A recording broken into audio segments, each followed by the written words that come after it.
Night ride muna tayo guys. For today's video, nandito tayo sa Binondo Intramuros Bridge.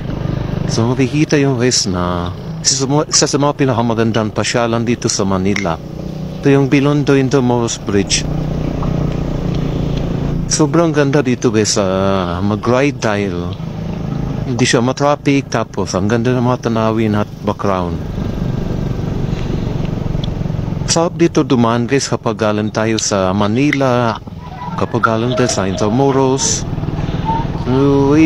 Kung pupunta naman tayo sa Baclaran, Asano, Divisoria, ito yung daan guys. So madadaanan lagi natin itong bagong tulay dito sa Binondo Intramuros. Kung napapansin nyo guys, grabe, sobrang ganda na tulay na ito. Maganda rin dito magpa-selfie. Marami talaga nagpo-selfie tulad dyan, no?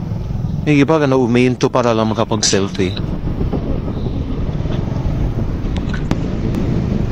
So, isa sa mga paborito ang lugar dito guys, yung tulay na to. Kasi, ang ganda yung tignan, lalo na sa malayo, malapitan. Marami din nagpo-selfie, oh. Hindi, so,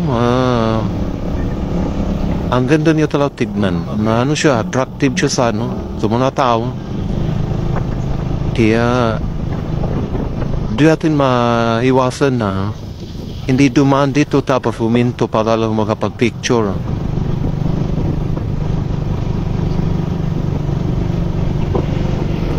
Malayo pa lang guys, sobrang ganda na yung tulay.